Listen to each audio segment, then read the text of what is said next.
Let's say you're building a brand. You need consistent characters, strong editorial visuals, campaign-level images that actually look styled. So you open an AI image tool, and after 10 generations, everything still feels random. The pose changes, the vibe shifts.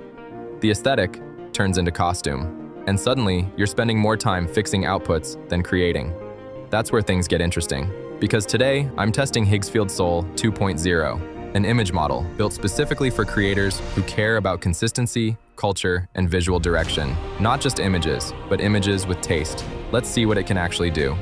You'll find the link to Higgsfield in the description, or you can simply search for Higgsfield AI in your browser and you'll land on this homepage. Now, one thing you'll immediately notice is that this platform is clearly built for creators. It's not just a single AI tool. It's more like a full creative ecosystem. You have tools for images, video, editing, characters, even contests where you can participate and earn. It's designed around creation, not just generation. On the top navigation, you'll see sections like image, video, edit, character, contests, vibe motion, cinema studio, and more. But for this video, we're focusing specifically on Soul 2.0, Higgsfield's in-house image model. You can access Soul 2.0 either by clicking the banner on the homepage or by going into the image section and selecting it from there. I'll just click the banner to jump directly into it. Now we're inside the Soul 2.0 workspace. The interface is clean and minimal. At the bottom, you'll see the prompt box where you can describe the scene you imagine. So let me paste my prompt. For this example, I'm generating a young man in his early 20s with a specific aesthetic direction. The idea here is not just realism, but controlled, intentional styling.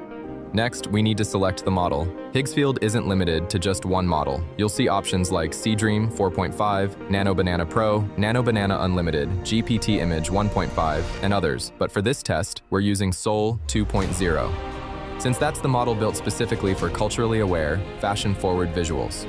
Now let's configure the settings. I'll select a 4:3 aspect ratio for this example.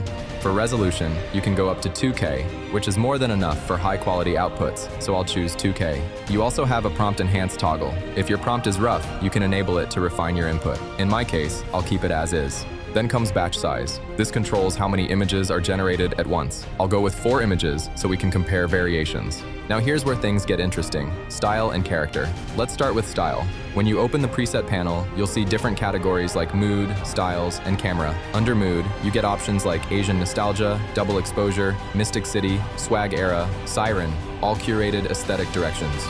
Under styles, you'll find presets like warm ambient, Y2K street, subtle flash, theatrical light, flash editorial, and more. And under camera presets, you get options like retro black and white, Y2K studio, street photography, digital camera, and old smartphone, which changes the visual medium feel. For this example, I'm selecting the old smartphone preset to simulate that early digital, slightly raw aesthetic. I'll click Use Preset, and you can see it's now applied. Now let's talk about something very important: character consistency. If you want consistent subjects across multiple generations, this is where Soul 2.0 becomes powerful. I'll click on Create Character. If you already have one trained, you can select it. If not, you can create a new one. For best results, it's recommended to upload 20+ photos from multiple angles. That helps the model learn facial structure, lighting variations, and expressions for strong consistency. For demonstration purposes, I'm uploading 2 images of my character. This won't be perfect level training, but it's enough to test. After uploading, I'll name the character. Let's call him Tom. Then I'll click Create. Now the character is processing. Once it's ready, we can use it directly inside the generation. All right, character creation is complete, so I will use this and click Generate. All right, and as you can see, the outputs look beautiful. The details are sharp, the lighting feels natural, and most importantly, the character consistency is holding up really well. Even with just 2 training images, the structure, expressions, and overall vibe remain aligned. Now here's where things get interesting. When you hover over any image, you'll notice a few quick access options: multi-shot, animate, reference image. These are fast workflow tools if you want to expand from a single frame. But if you click directly into an image, you unlock even more control. You can upscale it for higher resolution, you can enhance it for additional refinement, you can relight the scene to completely shift the mood. There's in-painting if you want to modify specific areas. And then, one of my favorite features, angles. When I click on angles, I can literally regenerate the same character and setup from different camera perspectives: close-ups, side profiles, wider framing. It's like reshooting the same scene with a new camera position. And you also have the option to generate from 12 best angles automatically. Let's click that and generate. You can see it's already processing. All right, and it's done.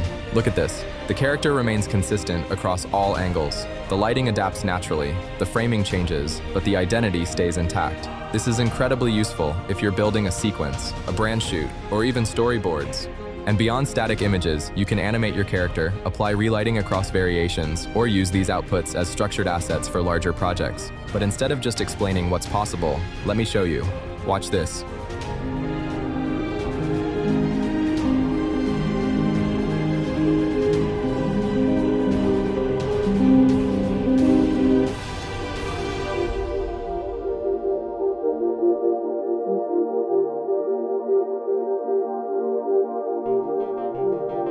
So that's Higgsfield Soul 2.0 in action.